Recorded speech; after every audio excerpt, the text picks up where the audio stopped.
Relevant glauben. Wir sind in der Serie vom Jakobusbrief und ich war letzte Woche auf der ICF Pastoren Retreat, in der jährlichen Retreat, wo wir unterwegs sind, und waren über 120, 130 Leute zusammen mit Ehepartner und war wirklich eine intensive, tolle, lustige und auch sehr tiefe Zeit. Und es ist fantastisch zu sehen, wie das ICF Movement wächst, weil ich von Israel angefangen bis nach Prag in den Osten, bis nach Brasilien, Microchurches in Afrika hat, in Asien hat, die einfach Sonntag für Sonntag irgendwo eine ganze Woche sich zum ICF zählen.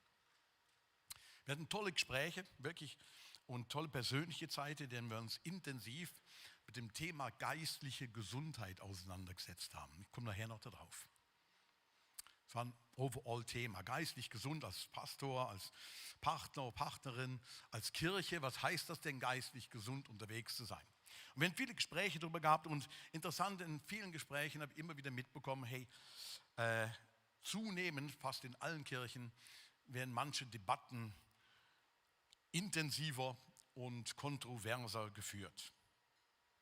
Ob das über Gender ist, Rassismus, Kritik und Atomkraft, Klimawandel, Migration und Impfung und Pandemie. Und was haben wir daraus gelernt? Was sollten wir auch besser machen oder nicht mehr machen?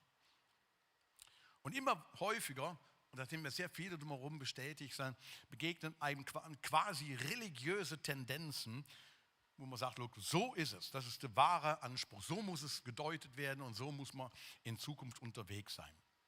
Und interessanterweise, mit wem ich auch gesprochen habe, sagt, ja, die Extreme nehmen tatsächlich zu.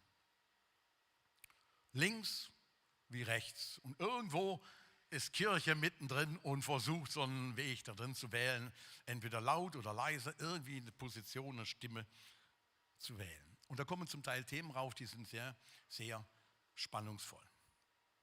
Mit einem schwarzen katholischen Priester auf dem Dorf die Autoreifen zerstochen werden und er wegen einer Morddrohung sein Pfarramt wechseln muss, beteuert eine rechtslastige Presse, das habe nichts mit Rassismus zu tun, sondern mit seiner Amtsführung. Da schreibt der Andreas Malessa in seinem Buch, am Anfang war die Floskel. Und er kritisiert fadegrad und ziemlich deutlich fremdenfeindliche Äußerungen in christlichen Kreisen. Wohlgemerkt, in christlichen Kreisen. Sagt, das geht nicht. Auf was, wie diskutieren wir momentan?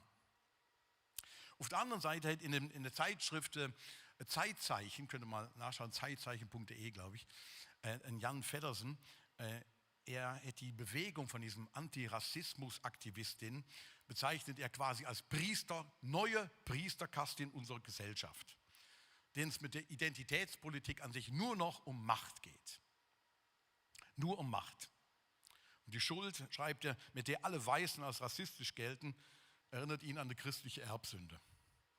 Und dass ich als weißer, älterer Mann heute das sogar spreche, geht in manchen Kreisen überhaupt nicht. Und er schließt dann hinterher und sagt, look, für ihn ist die neue Identitätspolitik die modernste Religion in unserer Zeit.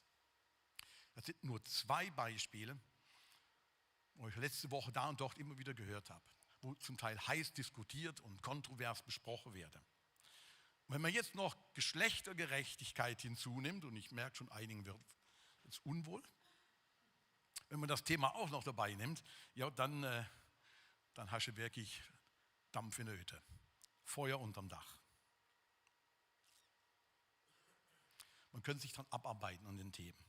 Und dass unsere Gesellschaft wirklich noch weit davon entfernt ist, dass Gerechtigkeit auch zwischen Geschlechtern wirklich da ist, ist für mich ohne Frage. Ich bin dankbar für die Gesellschaft, wo wir drin leben.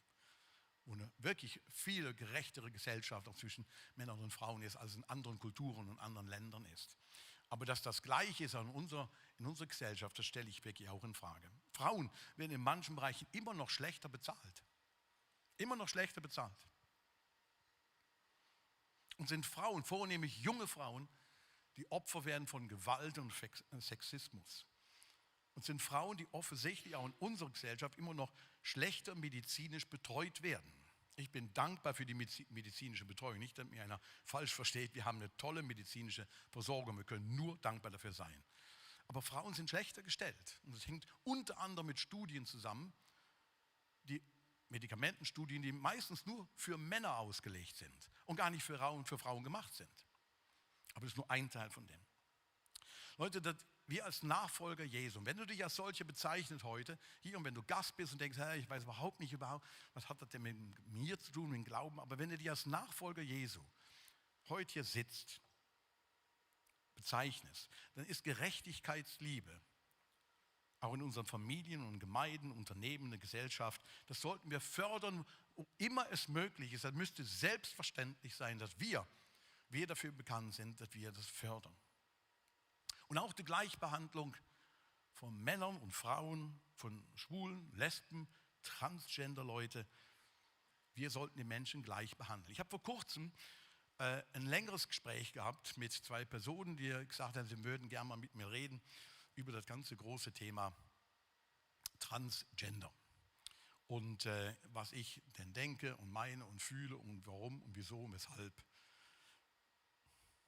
habe ich mich drauf gefreut. Und das war ein tolles Gespräch, wirklich ein tolles Gespräch. Wir haben viele Sachen ausgetauscht da drin. Und mitten in dem Gespräch sagte die eine Person dann zu mir, Ralf, aber jetzt mal Hand aufs Herz. Die Person hat viel Kontakte in den ganzen Bereich von Transgender und Menschen, die sich als Jesus-Nachfolgerinnen und Nachfolger bezeichnen. Und sagt sie mir, hey, look, Hand aufs Herz.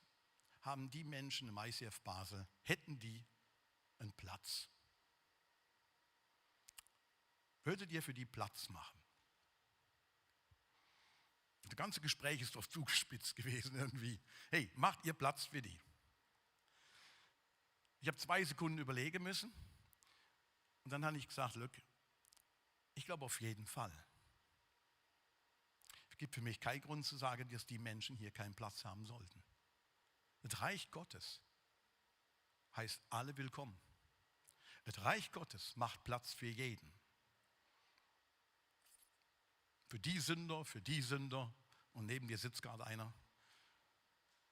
Und für alle Menschen müssen wir Platz machen. Und sie sagt dann, ja, aber ist ja dann auch schwierig. Ja, sagt, das kann schon schwierig werden, das kann ich mir vorstellen. Dass das nur spannungslos ist, das glaube ich auch nicht. Aber das ist Reich Gottes. Natürlich müssen wir Platz machen für die. Natürlich. Und diejenigen, die dann in so einem Moment dann quasi wie denken, okay, dieses ganze Gender-Gelabere, ich kann es nicht mehr hören. Und ab und zu höre ich auch zu denen, dass ich denke, das geht mir echt auf den Sack. Das ist der eine Pol der Polarisierung. Die sagen, ich will es nicht mehr hören, ich kann es nicht mehr hören, wirklich. Und auf der anderen Seite, im anderen Pol, da finden wir fast das fundamentalistische Glaubensbekenntnis, dass die Unterschiede zwischen Männern und Frauen alles nur konstruiert sind.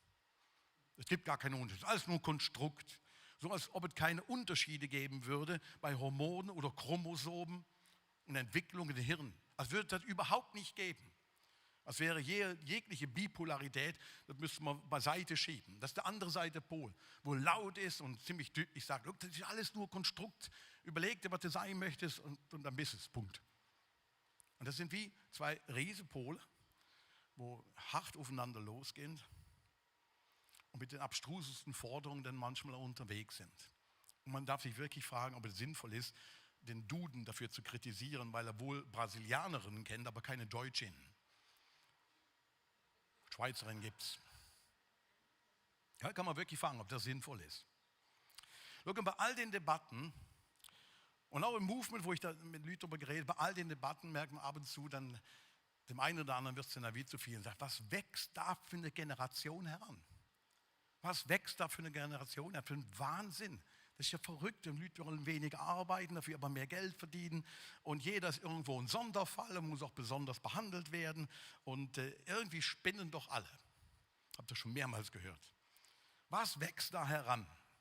Und da kommen so Sprüche wie, die heutige Jugend ist von Grund auf verdorben, böse, gottlos und faul.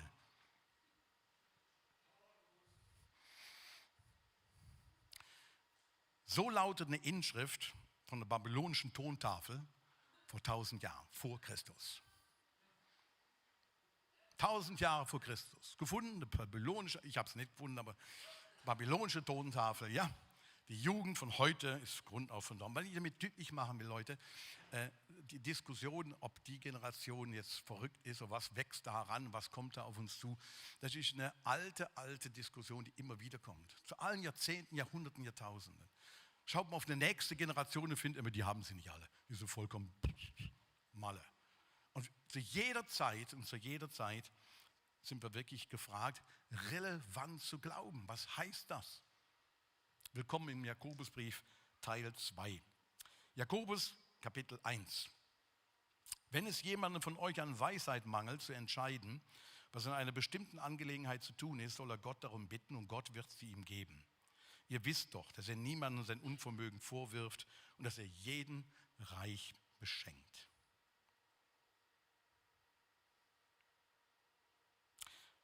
Es benötigt wirklich Weisheit, ich glaube, in dieser zunehmenden, polarisierten Welt irgendwo zu navigieren.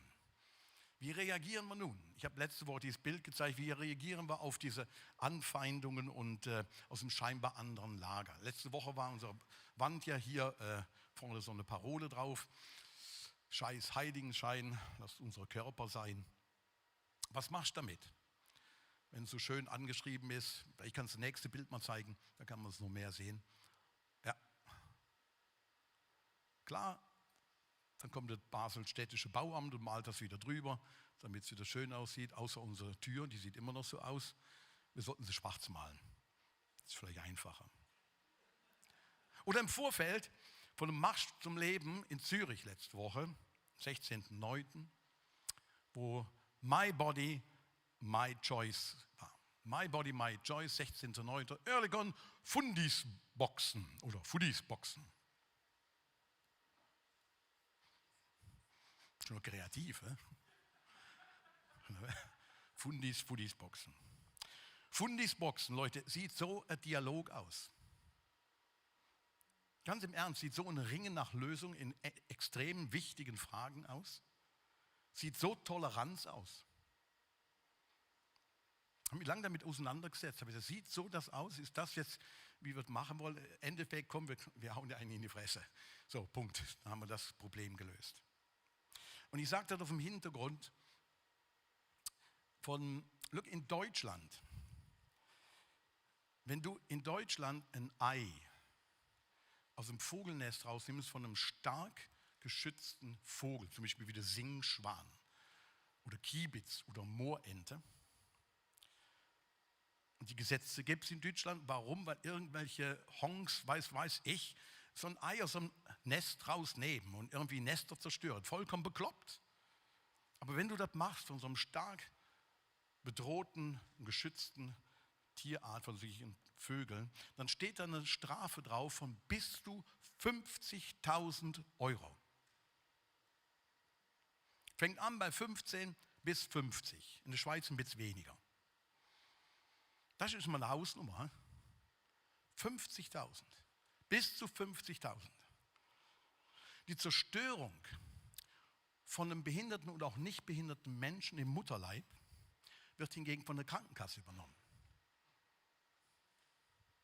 Und jetzt kann einer sagen, ja, hey, wie kannst du denn das miteinander vergleichen? Geht ja gar nicht. Doch, das geht. Wir müssen dann in Gespräch kommen und sagen, ja Leute, aber die Frage nach dem Wert von einem Mensch, der Wertigkeit und der Wichtigkeit vom Mensch, wenn man das beim Vogelei definieren kann, sogar in Zahlen, warum macht man das nicht auch beim Mensch? Warum? Darüber müsste man doch wenigstens mal diskutieren und reden und nicht einfach Fundis klopfen, oder? Ich finde es wichtig, dass wir dafür demonstrieren. Ich finde es richtig, dass man seine Meinung kundtut und das soll noch weiter so bleiben. Weisheit. Für wahr, Leute, es braucht Weisheit. Weisheit, um unseren Glauben relevant in der Welt wirklich auszuleben. Und nicht einfach in irgendeine Seite zu verlieren, sondern zu einer Meinung zu kommen, zu der zu stehen und die auch zu propagieren. Und nicht einfach irgendwo wegzuducken. Weisheit. Im Alten Testament wird Weisheit in Sprüchen sehr stark thematisiert. Und die Weisheit wird vorgestellt als eine Frau. Eine Frau, die ein Haus baut. Und da heißt es in Sprüchen 9, die Weisheit hat ihr Haus gebaut, ihre 7 Säulen hat sie aufgerichtet. Leider wird in dem Text denn überhaupt nichts erwähnt davon, was so die 7 Säulen denn wären. Was ist das denn jetzt? Zahl 7 deutet hin, es muss was wirklich Vollkommenes sein, wirklich was wirklich Einzigartiges ist. Aber wie dem auch sei, was sind denn die 7 Säulen? Und interessanterweise, Leute, im Jakobusbrief kommt die Weisheit wieder zum Thema. Und da finden wir wirklich was mit den 7 Säulen im Zusammenhang steht. Jakobus 3. Die Weisheit aber, die von oben kommt, ist zuerst einmal lauter. Und dann aber auch friedfertig, freundlich, wohlwollend, voller Barmherzigkeit und voll guter Früchte, unparteiisch, fern jeder Verstellung. In Hoffnung für alle wird so übersetzt, die Weisheit aber, die von Gott kommt, ist vor allem aufrichtig. Außerdem sucht sie den Frieden. Sie ist freundlich, bereit nachzugeben und lässt sich etwas sagen. Sie hat Mitleid mit anderen und sie bewirkt Gutes. Sie ist unparteiisch, ohne Vorurteil und ohne Heuchelei. Wenn man den Text so durchgeht, dann merkst du, in dem Text werden tatsächlich tragfähige Säulen von Weisheit benannt. Und alles beginnt mit der Aussage, Weisheit, die von Gott kommt. Die von Gott kommt. Und zwar von oben kommt. Und das führt uns automatisch wirklich wieder in die Sprüche im Alten Testament, in dieses Buch hinein, wo in Sprüche 9 es heißt, alle Weisheit beginnt damit, dass man Ehrfurcht vor dem Herrn hat. Den heiligen Gott erkennen, das ist Einsicht. Bei Weisheit geht es nicht einfach um praktische Vernunft in all den komplexen Fragen oder wie man am erfolgreichsten im Leben wird, wie man am besten Geld macht, wie man gute Geschäfte macht. Es geht nicht um die menschliche Vernunft da drin, nein, es geht um eine Weisheit, die vom Glauben an Gott inspiriert ist und von daher handelt und redet. Und vor allen Dingen als Höchsten anerkennt und sich unterordnet. Im Alten Testament wird der König Salomo als die Person beschrieben, wo am meisten Weisheit hatte, wo Leute von überall hingekommen sind und ihn gefragt haben, der ist so verständig, der Mann. In 1. Könige 50 kann man nachlesen, oder 5, dass Gott ihm ganz große Weisheit und Verstand gab. Aber alles hat damit begonnen in dem Leben von dem Salomo, dass er sich ein hörendes und gehorsames Herz gewünscht hat. Leute, und das hat was mit Erkennen und Bekennen zu tun, dass wir nicht die letzte Instanz sind. Dass da ein Gott hat über uns, der das letzte Wort hat und auch die Übersicht hat, auch in unserem Leben. Und manche Leute nennen sie explizit als Freunde von Jesus. Sie lieben Jesus. Sie lieben den Jesus als Menschenfreund. Sie lieben den Jesus, der auf Augenhöhe auf ihnen zukommt, der mit offenen Armen dasteht, wenn wir zu ihm rennen. Und das Bild müssen wir immer wieder verkünden und sagen, das ist der fleischgewordene Gott. So ist wirklich Gott wie Jesus. Aber etliche von denen, die Jesus so lieben, bekunden dann ihre Mühe mit Ehrfurcht vor dem heiligen Gott. Wisst ihr, Jesu Liebe und Ehrfurcht, das muss zusammenkommen. Es braucht diese Ehrfurcht vor dem lebendigen und heiligen Gott als letzte Instanz. Und bitte verwechselt nicht Ehrfurcht mit Angst.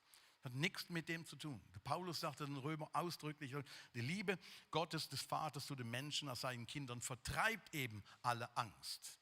Aber Gott anzuerkennen, die Einsicht zu haben, dass dann Gott über uns ist und du nicht die letzte Instanz bist, das ist der Anfang von der Weisheit. Damit beginnt alles. Dass die Weisheit von Gott kommt und nicht einfach nur aus deinen Ideen und was du denkst und meinst, sondern wir uns einordnen unter dem Gott. Und jetzt zu den Säulen im Jakobus. Da heißt als erste Säule, heißt es da Lauterkeit. Die Weisheit ist lauter. Das finde ich ein schönes altes deutsches Wort, weil lauter heißt so wie klar, rein. Das ist so grundehrlich. Ein Mensch, der sich Gott öffnet und Gott als Gott anerkennt, das von Reinheit und Klarheit kann der in seinem Leben erfahren. Wir haben in der Retreat, im Pastoren-Retreat, eben so einen Health-Check gemacht. Personal Health Check, Pastors Edition. Ihr kriegt die Mitglieder-Edition. Das war die Pastors Edition. Und da wurde zu verschiedenen Sachen einfach Dinge gefragt und konntest dann selbst ankreuzen und warst dann hinterher in der Gruppe, konntest das teilen und auch nicht, für dich beten lassen. Zum Beispiel, ja, wie sieht deine Beziehung zu den anderen Leuten aus, zu der Small Group? Ist das lebendig? Zu der Ehe? In welchen Konflikten stehst du gerade? Wie läuft es in der Partnerschaft, in der Ehe? Und wie gestaltest du das in deiner Familie? Oder wie sieht deine Beziehung zu Jesus gerade aus? Großartig, schrecklich. Ich habe dann 1 bis 10, ich habe 11 angekreuzt. Ne? Gibt es im Glauben, wo du momentan Punkte, wo du enttäuscht bist? Und ihr werdet euch, müsst euch nicht wundern, es gibt so viele Leute, die enttäuscht sind. Irgendwo von sich, von dem Glauben, von ihrer Geschichte und so weiter. Wir einfach damit hadern und sagen, hey, lass uns mal drüber reden. Wir haben also so einen Health-Check gemacht und dann miteinander geredet und Fragen so beantwortet. Ja, wie tanke ich denn persönlich auf? Wo habe ich Orte, wo ich wirklich auftanken kann? Wo kann ich Orte haben, wo ich wirklich das so thematisieren kann? Wenn man sich anfängt, so zu öffnen und darüber ehrlich zu reden, dann erfährst du ein Stück Lauterkeit, Reinheit, Klarheit. Das führt dazu. Und das wirkt sich auf das Leben aus, auf den Blick der Dinge, wo Weisheit eben gefragt ist. Die zweite Säule heißt da Friedfertigkeit. Die Weisheit ist friedfertig. Und natürlich, ich glaube, wirklich ein weiser Mensch ist friedfertig. Bei allem Streit und Kampf, wo man manchmal führen muss. Und bei gewissen Themen muss man wirklich auch hart diskutieren. Da muss man nicht einfach schnell zurückweichen, um des Liebens, Friedens willen. Das ist kein Frieden. Nein, man muss zu seiner Position stehen. Man muss sie deutlich machen. Aber Weisheit ist friedfertig. In der Sache muss man manchmal hart bleiben, in der Anwendung aber dann weich. Und überlege, ja, wie geht das denn jetzt? Wir müssen den Frieden im Blick haben. Weisheit hat den Frieden im Blick. Warum? Weil nur so das Leben lebenswert ist. Ich habe es letzte Woche betont, mich nervt kolossal, wenn dann irgendwelche Leute meinen, ja, bei dem Thema, da können wir uns nur noch spalten. Da gibt es kein richtig, da gibt es nur eine Sache. Meine Meinung, die ist richtig und deswegen gehen wir. Ja, dann wirst du spalten. Aber Weisheit hat Frieden im Blick. Trotz aller Unterschiede, trotz harten Bandagen, wo man diskutieren muss, letztlich suchen wir den Frieden. Weisheit will Frieden stiften. Dritte Säule, freundlich. Weisheit ist freundlich. Man könnte sich fragen, warum ist Weisheit freundlich? Warum wird das zusammengebracht? Freundlichkeit und Weisheit. Ich glaube, der Hintergrund ist wirklich, dass Weisheit sich mit dem anderen Menschen verbunden fühlt und deswegen ihm freundlich begegnet. Verbundenheit führt zu Freundlichkeit. In dem Gespräch, wo ich hatte, zu dritt, irgendwann ist eine Person gesagt, komm, wir machen mal ein Foto von euch bei Ralf und den Jim. Das ist so herrlich, wie ihr nebeneinander sitzt. Okay, wir sitzen nebeneinander, aber wir gucken es auch freundlich an. Wisst ihr, der Key-Faktor in dem ganzen Gespräch war, look, wir sind uns nahe gekommen, uns in die Augen geschaut und gesagt, look, was ist deine Geschichte und was steckt dahinter und warum ist das so? Und Freundlichkeit führt zu Offenheit von Menschen. Du kannst Herzen dann wirklich mit öffnen. Dem anderen freundlich begegnen, in seiner Stärke, aber auch in seiner Schwäche, in seiner Geschichte, in seiner Andersartigkeit. Ich höre immer wieder dann Leute, die sagen, ja, das ist schon so gut, aber ich muss auch authentisch sein. Also ich stehe zu mir, so bin ich halt, authentisch, ja, das gibt es, ja. Aber das Häufigste, was verloren geht, wenn einer das so betont, ich will authentisch sein, ist Anstand. Du kannst auch authentisch ein Arschloch sein. Sorry, dass ich das mal so sage. Nein, wirklich, das geht mir auf den Sack, ehrlich. Nein, Freundlichkeit, schau den Menschen an. Weisheit ist freundlich. Sie schaut dem anderen wirklich so in die Augen. Wohlwollend, 4. Säule der Weisheit. Oder andere Übersetzung, sie lässt sich von anderen etwas sagen. Weise Menschen lassen sich was sagen. Weise Menschen können auch nachgeben. Und weise Menschen sind sogar fähig zu folgen. Wenn sie merken, sie haben den falschen Weg gegangen. Und da kommen neue Aspekte an, ich kann was Neues lernen. Das sind weise Menschen dazu fähig, sogar einen anderen Weg zu gehen, das anzunehmen. Das ist die Weisheit, die von Gott kommt. Weil wir alle Fehler sind, weil wir alle mal Fehler machen. Sagt er, wir lassen uns was sagen. Und nicht von ungefähr ist hier die 5. Säule eben die Nachbarin von dieser 4., nämlich Barmherzigkeit. Die Weisheit ist barmherzig, sagte Jakobus. Warum? Weil sie hat nicht nur ein freundliches Herz, sondern sie hat auch helfende Hände. Weisheit hat helfende Hände. Warum? Weil sie nämlich die Schwächen und die Nöte vom Nächsten sieht und weiß, look, der hat seine Geschichte und deswegen muss ich in die Geschichte mit eintauchen, muss auch praktisch irgendwo der Person begegnen und nicht nur einfach mit ein paar Ideen. Weisheit wird irgendwann ganz praktisch. Und sie reagiert darauf. Und deswegen ist die 6. Säule Gerechtigkeit ziemlich nah dabei. Look, Gerechtigkeit heißt auch, wir können unparteiisch sein und eine Linie verfolgen, sachlich sein, konsequent sein. Das heißt Gerechtigkeit. Wir setzen uns dafür ein. Wie ich am Anfang gesagt habe, es sollte unser Job sein. Wir sollten als Kirche dafür bekannt sein, dass wir uns dafür stark machen, dass Menschen gerecht behandelt werden. Wirklich gerecht und gleich behandelt werden. Und wir keinen Unterschied machen zwischen Männern und Frauen und wirklich uns Mühe geben, alle nicht nur willkommen zu heißen, sondern auch sie gerecht zu behandeln. Die 7. Säule heißt hier in dem Text ohne Heuchelei. Und das hat viel Ähnlichkeit mit Lauterkeit, mit dem ersten Aspekt von der Weisheit. Sie ist nicht heuchlerisch, sie ist nicht Blender, sie tut nicht fromm, ohne fromm zu sein. Sie nennt sich nicht einfach christlich, auch als Partei und tut dann ganz was anderes. Sie ist wirklich, sie geht an dem vorbei. Sie glaubt daran, dass wir ohne Heuchelei sein sollen. Look, in den letzten Tagen sind ja enorm viel Zeitungsartikel, Medienberichte gewesen zu dem Missbrauchsskandal in der römisch-katholischen Kirche, in anderen, in so einer Freikirche und so weiter. Und große Schocki-Lieferant ist da thematisiert worden und so weiter und so fort. Jetzt könnte man sagen, man könnte mit Finger zeigen und sagen, ist halt die Kirche oder die und die. Wir sitzen alle in einem Boot. Bringt überhaupt nichts auf die katholische Kirche und dahin zu zeigen, Reformierte. Look, zeigen immer mehrere Finger auf uns. Wir sitzen alle im gleichen Boot. Und deswegen ist es so extrem wichtig, dass wir ohne Heuchelei sind. Nicht frommer tun, als wir sind. Lauter sind, wirklich um Weisheit bitten. Also Jakobus sagt, wenn dir Weisheit mangelt und wenn dir irgendeiner von diesen Säulen in deinem Leben mangelt, dann bitte darum. Dann bete darum, dass du lauterer wirst, klarer wirst. Dann bete darum, dass du barmherziger wirst. Dann bete darum, dass du freundlicher wirst. Dann bete darum, dass du ohne Heuchelei unterwegs bist. Dann bete darum. Und dann bete für die, die das eben nicht so gelebt haben.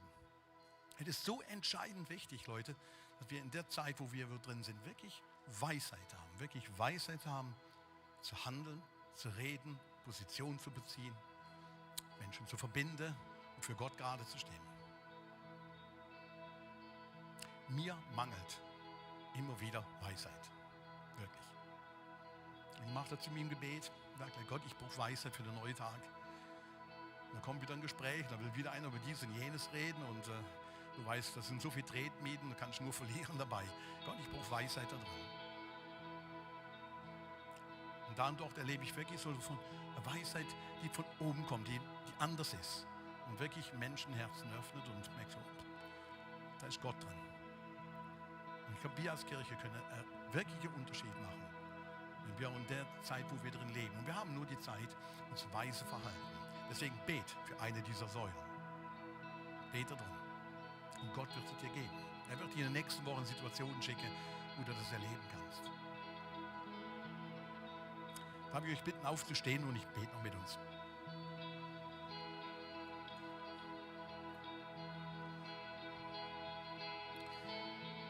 Jesus, wir kennen das auch als Kirche, dass wir gesamthaft wirklich auch Weisheit brauchen. Weisheit in den Auseinandersetzungen und manchmal Anschuldigungen und Fragen und in den Dissonanzen. Wir brauchen Weisheit in unserem Alltag. Wir brauchen Weisheit für unsere nächste Generation, für die Kinder und für die Kleinsten unter uns. Wir brauchen Weisheit, wie wir als Vorbilder vorangehen können und in so einer zunehmend polarisierten Welt, wie wir einen Unterschied machen können. Und ich bete darum, dass du uns hilfst, wirklich hilfst, Positionen einzunehmen in einer weisen Art und Weise. Heiliger Geist, danke, dass du in uns lebst und mit für jeden von uns jetzt hier oder hier dabei ist oder online dabei ist. Heiliger Geist, erfülle uns mit dieser Weisheit von oben. Erinnere uns daran. Mach uns zu Menschen, die in dieser Welt wirklich einen definitiven, signifikanten Unterschied machen. Auf dass dein Reich kommt und dein Wille geschehe.